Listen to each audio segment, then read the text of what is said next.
Hey, what's going on, No Nation? It's your guy, Kelvin Hunt, editor of ChopChat.com. Welcome to the Built for Playmakers YouTube channel where we talk FSU all day, every day. In this episode, we're going to be talking why Mike Norvell should stay at FSU if Alabama is pursuing him. First of all, I want to thank you guys for all of the dope support, likes, subscriptions, all that good stuff, man. Continue to support the channel. Turn those notifications on. We love to talk FSU. And so in this particular episode, we're going to go ahead and get right into it. It's been a crazy last, 36, 48 hours since Nick Saban announced his retirement. And, the rumors are swirling with Mike Norvell, potentially being a candidate for the Alabama job. But not only that, FSU is continuing, to cook in the transfer portal while also potentially adding another blue chip player out of high school for the 2024 recruiting cycle. So it's it's a crazy time in college football, but let's just put it in these terms. If Alabama is legitimately pursuing Mike Norvell, how real is this? We don't know. Jimmy Sexton's the agent, and FSU fans, we've been through this before. Jimbo Fisher. But let's just say, Alabama is pursuing him. I want to talk about why he should stay at FSU. And really, it's not a hard decision, in my opinion. You're talking about, two extremely popular programs in college football. And you could win national titles of either one of them. Both of them have great fan bases. Both are committed to playing at an elite level, I think. And so let's talk about it. How much of Alabama's success is the Nick Saban effect? Right? Nick Saban's been at Alabama since the 2007 season. And, FSU actually beat Nick Saban while he was at Alabama. Bobby Bowden went up and beat Saban with Xavier Lee at quarterback. I think it was like 21-14 or something like that. But since that first season, Nick Saban has built a monster. No question about it. All credit to him. And Alabama has been a different program under him. But let's talk about what Alabama was before Nick Saban got there, right? So start 1996 is Gene Stallings' final year there. Stallings had won a national title there in 1992. 1996 is the last season. Then they hire Mike DeBose in 1997. Mike goes 4-7 in year one, 7-5 in year two, 1998. 1999, he goes 10-3. And that is the only season that they won the SEC in this time frame we're going to go over. And then he went 3-8 in 2000, which was his final year. In 2001, Alabama hires Dennis Francione. He goes 7-5 in year one, goes 10-3 in his second year, and then he's out. Alabama hires Mike Shula in 2003. Mike Shula goes 4-9, 6-6, 10-2, 6-7 in his final year. So from 1996 until 2006, Bama wins one SEC title, and they only win 10 games 4 times. No more than 10. 4 times, and one of those is counting Stallings' final year. Everything after that is a bunch of mid. 4-7, 7-5, 3-8, 7-5, 4-9, 6-6, 6-7. So without Nick Saban there, how much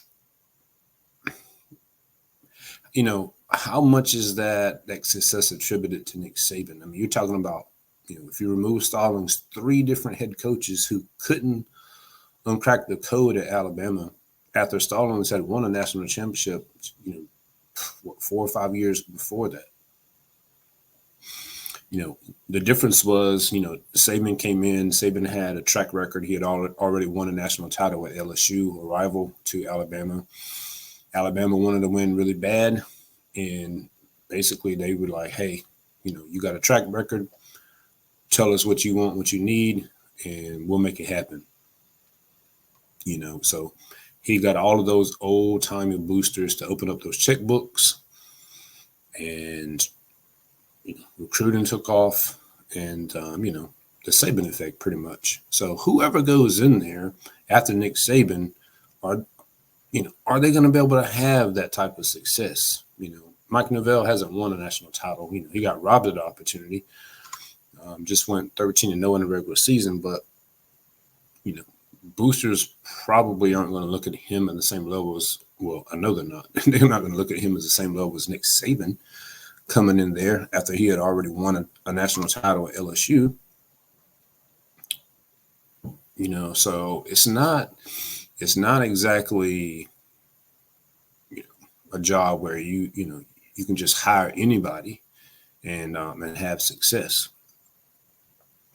Now, the difference about that with FSU is, obviously, FSU had a similar situation with Bobby Bowden. He was there forever, won national titles, had to run from 07 and until 1987 until 2000. All those top 5 consecutive finishes, and obviously, he's kind of ushered out. Jimbo Fisher comes in. And in year 4, Jimbo wins a national title. Jimbo falls off. Bring in Willie Taggart is terrible. And Mike Norvell picks up the pieces, and he goes 13-0 and should have an opportunity to compete for a national title. So FSU, regardless of whether it's Bobby Bowden, whether it's Jimbo Fisher, whether it's Mike Norvell, if you get a guy, that knows what he's doing, you can win big time at FSU. That's been proven. However, a lot of programs can't say that. Penn State can't say that. USC can't say that. Bama pre-Saban for a decade, couldn't say that. Michigan finally broke through, but they hadn't won anything since 1997. And look at Texas. Gosh, they have sucked for years, despite all the resources that they have. FSU haven't even been around, near as long as these other programs. But regardless of the head coach, they've been able to find success, not only success, but elite success. That's a special attribute that FSU has in this cap. All right. Then you got to look at it this way. Whoever follows Nick Saban, it's kind of like this. Alabama's a mansion. It's a blue blood. It's a mansion. FSU is a mansion.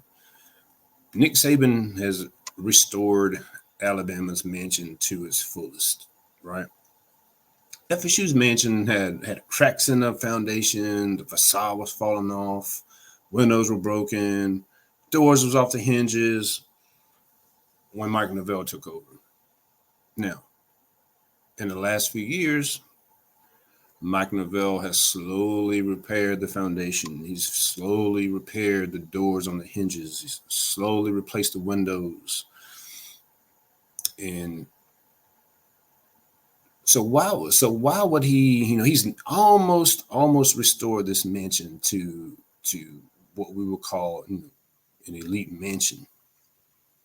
Almost, not quite. He was robbed of the opportunity. That would basically, finishing it would be winning the national title.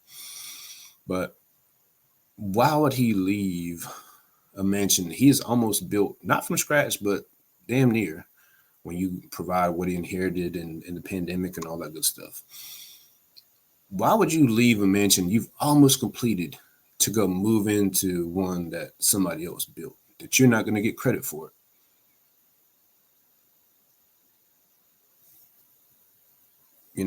Mike has an opportunity to create his own legacy at FSU. It's a place where your legacy will stand out just as well as it would if you were at Alabama. Look, Bobby Bowden's considered one of the greatest coaches of all time. He did it at FSU. Another thing, where FSU is located recruiting wise, you can recruit just as well at FSU as you can at Alabama. Bobby Bowden did it at an elite level. Jimbo Fisher recruited at an elite level at FSU. And Mike Norvell is doing it, albeit differently because he's had to, but it is near elite between his navigating the transfer portal and high school recruiting, improving year after year after year. Mike Norvell locked down, not locked down, but Georgia and Florida, I think it was like 82, 84% of his high school class came from those two states. And just between those two states alone, you can get nearly everybody you need to compete at an elite level. If you go to Alabama, he's going to have to still continue to recruit Florida and Georgia while also, trying to establish ties to Alabama and Louisiana, which he already has ties to Louisiana. But you already got the playbook, at FSU for recruiting. You can recruit at FSU just as fine as you can at Bama. So I don't really see the point in making the move, right? There's one negative aspect of FSU that a team like Alabama or LSU or whomever may point to, and it's their conference affiliation in the ACC. And of course, the perception of the ACC is it's a weaker conference. Obviously, there's a huge revenue gap between the ACC and the SEC and Big Ten. And that is something. The snub from the College Football Playoff Committee had a lot to do with FSU being in the ACC. Now, the good news is FSU is addressing this situation. They've been vocal about leaving the conference, and not only have they been vocal, they've actually taken action last month by filing a lawsuit to get the process started to potentially leave the conference. And I believe that move indicates several things. That it indicates that FSU is serious about competing at the highest level. They understand that they have to get out of the conference to close the gap as far as revenue, and that should go a long way into maybe quieting down those the things that Mike Norvell could hear from outside. Had FSU not move forward with the suit in court and all that good stuff, that definitely I think could be a factor, if he did decide to leave. But FSU going ahead and making that move, I think that bodes well for them. The other thing is, obviously Alabama's serious about football, but this new administration FSU has with Michael Alford as the AD, FSU is all in on football. Mike Norvell has seen his support staff grow team of GAs, analysts, support staff. FSU has, they'll have a standalone football facility. Doak Campbell Stadium will go under renovations to modernize and all that good stuff. And obviously, you have the Battles End Collective and Rising Spear and all that good stuff to support athletics. And I think this is probably an opportunity for Mike to negotiate, maybe voice some things that he wants or feels like he needs for FSU to continue to ascend to an elite level. And with FSU being all in, and I think they're all in on him. I think that's probably what's happening right now. Whether he's a serious candidate or not, he's got to use this opportunity to, voice things that he wants or needs. And because, he does have, I guess he would have some leverage in the situation. And if FSU says, hey, look, if you need that, we'll get it for you, so forth and so on, then that should ease his mind as far as things like that goes. The other thing is, Alabama obviously could throw a lot of money at Mike Norvell, but following in Nick Saban's footsteps and those expectations, and not only that, I read reports that they're going to give him an office over at the football stadium, so he'll still be around and and all that good stuff. I mean, I don't, how comfortable would that be with somebody like Nick Saban still, being around and involved in the program, and you not being able to really create your own legacy? What happens if you go 9-3 in your first year? Other than year one, Nick Saban only lost 3 games one time. One time. At FSU, because Mike has, pretty much built this thing from the ground, he's kind of able to control those expectations. FSU went 13-0 in the regular season, and everybody knows how the team was constructed this past season. Excuse me. And I think most people expect there to be somewhat of a step back. It's hard. It's hard as hell to go 13-0. And if FSU went, 9-3 this year in 2024, it wouldn't be the end of the world. But at Alabama, because of what Saban's created, it's a different ball game. So, he can, the goal obviously is to win every game. I mean, FSU, we're here to compete for championships also. But, with Mike, kind of controlling how things have gone, he can control, his own legacy while, probably getting a pay raise and continuing to be one of the top, highest paid coaches in college football. And he's only 42 years old. Only 42 years old.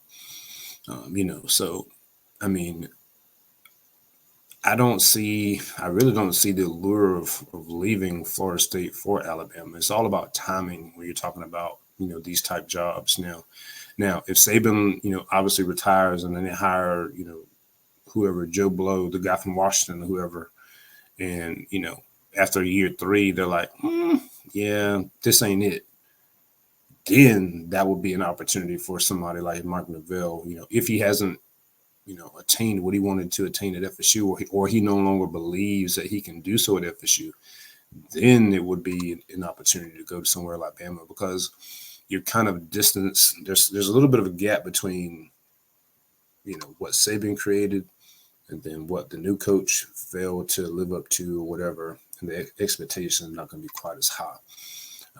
So I don't think this will be a great time for anybody to take the Alabama job because of the shadow of Nick Saban. When Jimbo Fisher took over for Bobby Bowden, it's a different animal, because FSU would kind of begin, they did fall off towards the end of Bobby Bowden's tenure. and Jimbo was already on the staff as an offensive coordinator. So, he had a great understanding of what needed to be done, what changes needed to be made, and he was able to execute those. And FSU was off to the races, after really year one. I mean, he won 10 games in year one. So yeah. So look, anything can happen, and you never know all of the information that goes into these decisions. I would expect Mike Norvell to stay at FSU. If any job scared me, it would be Texas. But I read a report from Joe Klatt that Sarkisian it's the same situation. He doesn't really want to follow in Saban's footsteps when he has the job at Texas. He can create his own legacy in Texas, just like Mike Norvell can create his own legacy at FSU. So if that holds true and Mike doesn't take the job, if he's pursued, then I think you'll have Mike Norvell at FSU as long as he wants to be there. As long as FSU is serious about football, and I expect them to always be serious about football. So those are my thoughts on it, guys. I know there was a ton of negativity on the timeline there Thursday afternoon, and people wanting to. I want Mike Norvell to drop a video like Dan Lanning did, and he needs to do it right now, and it just doesn't work that way, man. It's it's a business. It's his job, it's his agent's job to gather all the information, make the most informed decision for him, weigh all his options, talk to FSU, talk to Alabama, see what's what, and then go from there. You don't just say, no, I'm not interested. You wouldn't do that at your job if you had an opportunity to potentially make more money either. So just be patient. Things will work themselves out. And, I do believe that Mike loves being at FSU. I think he believes he's creating something special. He's obviously continuing to recruit, at a torrid pace here with all these acquisitions from the transfer portal. Not only that, he's taken players from Alabama, the place that's, he's getting linked to. So that would be kind of weird if he were to have players commit to FSU, then turn right around and leave and go to Alabama. I mean, that really doesn't make a whole lot of sense. And I mean, look, coaches have done crazier things, but Mike seems like someone that, is probably more honest and thoughtful than most of your college coaches.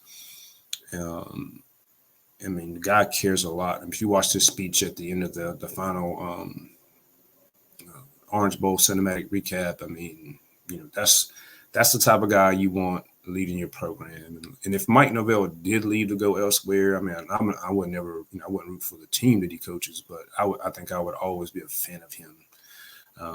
That's how much I think of him. But yeah, we got us a good one, and hopefully we'll hold on to him, and I think we will. And hopefully all of this stuff will be over soon, and then FSU can get on to the getting on as far as 2024. I know there's some other news out there as far as the NIL violations. I wrote an article in Chop Chat. You can check that out. I'm not going to go into all of that here. It's a joke that the NCAA wants to try to enforce some rules now. And you got Michigan out here running wild, video and everything, cheating like I don't know what. But I'm going to record probably this weekend regarding the transfer portal additions that we've gotten over the past couple of days. I mean, we're talking about some outstanding talent to fill some needs that FSU had. So really excited about those. I don't want to extend this video too long. I just wanted to kind of touch base on the information on Mike Norvell. Like I said, this by the time you see this, hopefully nothing is dropped as far as him taking the job or whatever. But we'll see. But again, appreciate the support. Make sure you like, subscribe, turn those notifications on. I need all of you subscribers to turn your notifications on. That would be a huge help to me. Share this, and we'll look forward to talking to you guys soon. Until then, go Noles.